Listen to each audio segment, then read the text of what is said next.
is Susan Sun Nunamaker with sunisthefuture.net. Here we have two members, Alice and Derek, from the team called Aurora. Basically, this is an Australian team, and you are composed of people from multiple schools or multiple organizations, right? That is correct. We're from everywhere around Australia. Melbourne, Adelaide, right here, and Victoria, and just from everywhere. Fantastic. How did you get together in the first place? Was it, were you drawn in by these solar cars, or is it solar energy, or is it based on cars, or what? I think we're probably based probably on the history of Aurora there. The actual car dates back to the first challenge in '87. So over the years, it was involved with RMIT for a little while, CSIRO, and a lot of other sponsors. And slowly over a matter of time, some of those sponsors moved away and changed into different areas, but the volunteers have sort of kept coming back to the car and joined up. So now we have this crew of guys that a lot of people have left university and left their schooling, but they've come back to the car, and now we've just got this group of people from all walks of life that are involved back in Melbourne, Adelaide, and all around Australia that get involved when it comes to the race there now. Just volunteers. So wonderful. Well, we need these volunteers, without which we wouldn't be able to have the World Solar Challenge, would we? Yeah, that's right. How many years have you two been involved with World Solar Challenge? This is my first year, so I'm a brand new person here.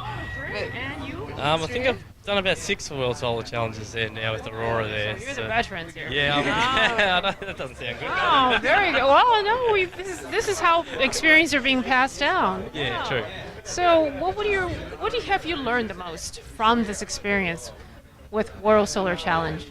Both of you, of course. Yeah, look, for me, it's something that it's a group of people that come from all over the world to get together there with some new technology, ideas, and I think the rules are always evolving with the cars, which is good, so it keeps something changing, and the traditional method is changing to a different method, and there's always new ideas, and I think we're always pushing the envelope of what's faster and newer, and each year you see the cars getting quicker and new technology, so it's been an interesting thing to come to over a number of years and watch the field grow and the technology grow as well there.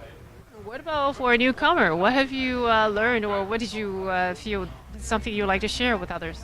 That solar cars can go really fast and can really become the future of our transportation. So, Yes, we heard some of the cars are actually going above the speed limit, so I think some were actually getting penalty points.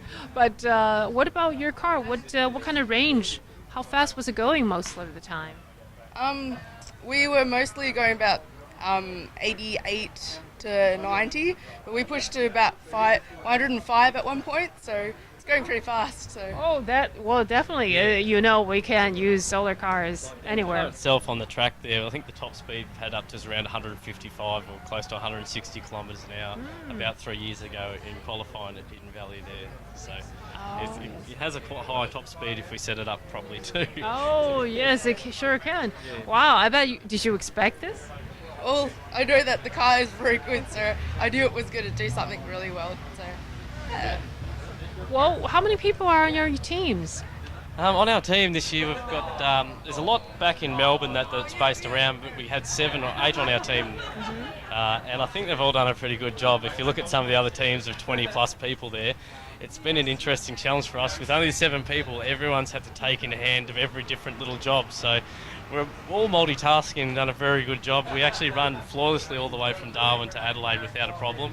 And it's been interesting. Instead of having the 20 guys there at night, we've got 7 of us, and we're swapping out of driving the car to the chase vehicles. And yeah, look, we've done a really good job. The team has to be commended on that. Yeah, it's truly a project of collaboration, isn't it?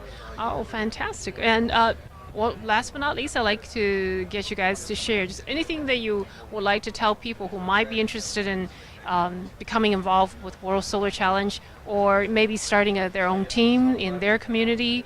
What would you tell them? Should they do? Definitely do it. It's worth it. And so, yeah, it's great. Yeah, it's a great learning experience. It's a great sort of environment. It's great. And what about in terms of, do you have to have sponsorships, or do you, how would people... We're always chasing sponsorship for the car there. And look, something, if you're ever interested in it, there's a lot of guys on our internet site there. You can contact us on aurora.com.au. Okay.